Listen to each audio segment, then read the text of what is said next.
আসসালামু আলাইকুম, welcome to Fauzia's cooking show. আজকে আমি রান্না করব, আপনাদের সাথে শেয়ার করব একটা অন্যরকম মাছের রেসিপি, যেটা আমাদের অবশ্য সচরাচর খাওয়া হয় না। আমার বান্ধবীর সাথে গিয়েছিলাম বাজার করতে, তো ওনার খুব পছন্দের এই মাছটা, তো আমিও নিয়ে আসলাম সাথে। দেখি কেমন লাগে। মৃগেল মাছ। তো মাছটাকে রুই মাছের মতোই ক্লিন করে হালকা একটু মশলা দিয়ে হলুদ, মরিচ, ধনিয়া, লবণ সব কিছু দিয়ে ভেজে নিয়েছি।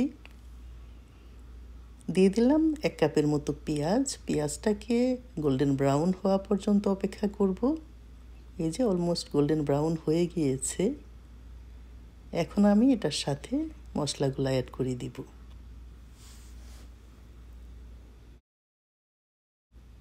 এখন আমি দিয়ে দিচ্ছি 1 টিস্পুন পরিমাণ আদা পেস্ট।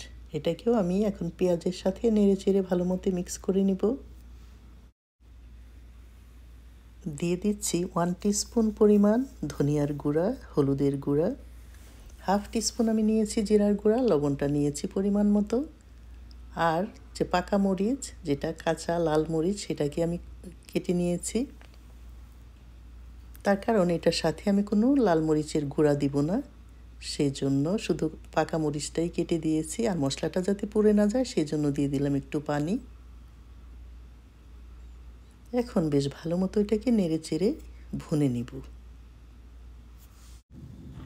এই পর্যায়ে আমি দিয়ে দিচ্ছি 2 টেবিল স্পুনের মতো স্প্রিং অনিয়ন বা পেঁয়াজের পাতা।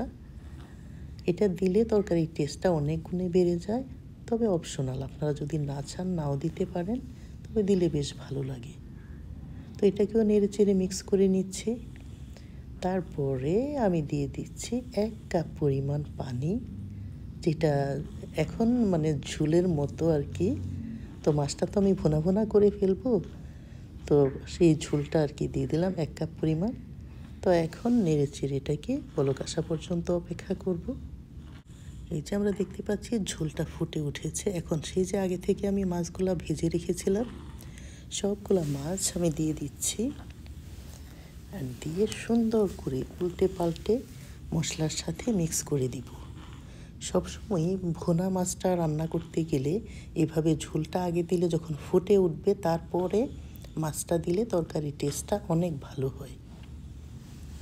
যদি মাছ দিয়ে তারপরে ঝোল দেওয়া হয়, তখন কিন্তু মাছের ভিতরে কেমন একটা পানসে পানসে ভাব চলে আসে। সেই জন্য পানিটা ফুটিয়ে তারপরে, ঝোলটা ফুটিয়ে ফুটিয়ে তারপরে মাছটা দিলে টেস্ট অনেক ভালো হয়। 5-7 মিনিট এটাকে আমি ঢেকে রান্না করেছি। এখন আমি 1/2 কাপের মতো দিয়ে দিলাম ধনিয়া পাতা কুচি। আর দিয়ে দিচ্ছি 4-5টা কাঁচা পাকা মরিচ। এই মরিচটা আমি এমনিই দিয়েছি, এটা শুধু ঘ্রাণ ছড়াবে। তার কারণ প্রথম যে আমি কেটে মরিচগুলো দিয়েছিলাম, সেটা দিয়েছি তরকারির ঝালের জন্য। আর এটা ঘ্রাণ ছড়াবে, কিন্তু ঝাল ছড়াবে না। তো অলমোস্ট হয়ে গিয়েছে তরকারি ভুনা।